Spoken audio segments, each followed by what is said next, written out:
it is a fact. It is a fact that simply money is a very, very great driving force. And then, the other one is lust. We may remember that Brahmananda, who was one of Srila Prabhupada's very, very first disciples, and one day Brahmananda was saying that, he said, when we were in university, our teacher was so influenced by Freudian philosophy. He said that the motivating factor behind everything in this world is simply sex.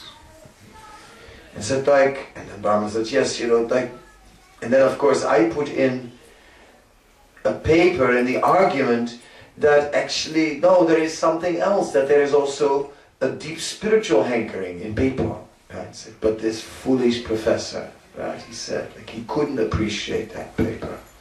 And Prabhupada said, your professor was right. Yes, that is how it is. When Tripurari Swami, one of Srila Prabhupada's famous book distributor disciples, took sannyas, then shortly after, he met Srila Prabhupada in New York for Ratha Yatra. So when he met Prabhupada, Prabhupada said to him, he said, have you ever noticed how beautiful the women are in New York? And his he was a sannyasi, so and his guru is asking, have you ever noticed how beautiful the women are in New York? So he's not supposed to, as a sannyasi, isn't he? So he was kind of flabbergasted. He didn't know what to say. And then Prabhupada said, yes, they are very beautiful. They're very beautiful. They're so nice. And Prabhupada said, and that is why the men in New York are building all these skyscrapers. To impress them. So, and Prabhupada had a whole explanation, which was really there to protect his disciple from becoming bewildered by the illusory energy. So, the world is controlled by 6 enemies. Kama, Krodha, Moha, Mada, Lobha, Matsarya. Lust, greed, anger, madness, illusion, and envy.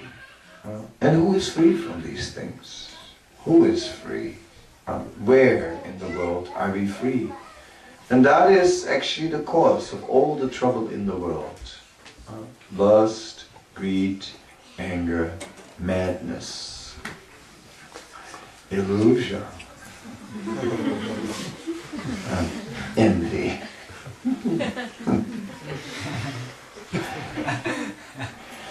So I'll tell you an envious story. You sure you want to hear it?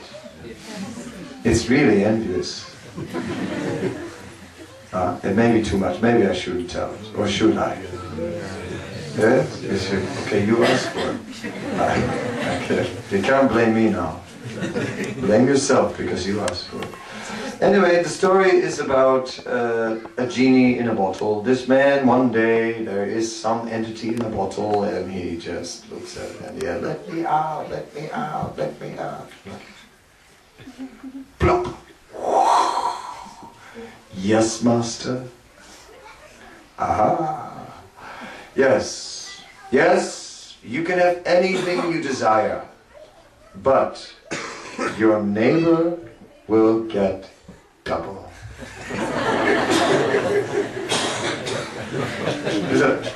I don't care, he can have, so, alright Mr. Genie, let's go. Can we have a palace please, like healthy size and very opulent? Consider it done. And there's this amazing palace, amazing, really good. And next door, there was a whopper of a palace twice the size. Can you believe that, That's like really something.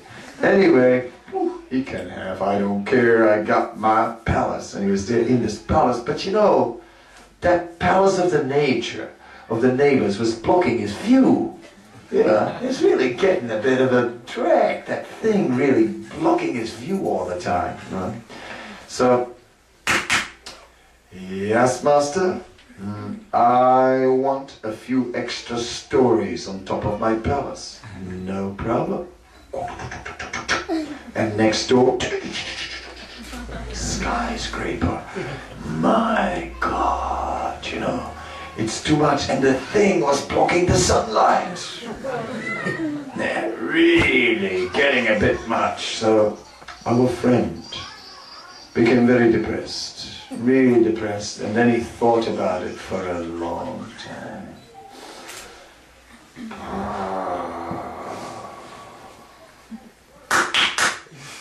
Yes, master.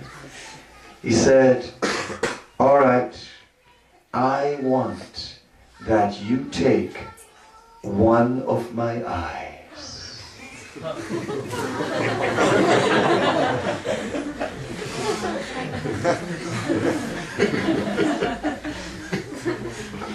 I told you it was envious. So, envy is like that. Huh? Envy is like that. We cannot tolerate the success of others. It's painful. It's just painful. But when we see that everything goes wrong with everybody else and we are a success, that's really like, those are the best moments, you know what I'm saying?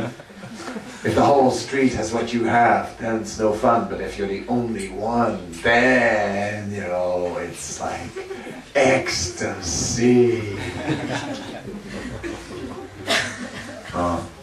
In India they have this Onida television advertisement, you know. The guy goes green with envy. There's these horns on his head also. So what shall we say? Envy is very deep.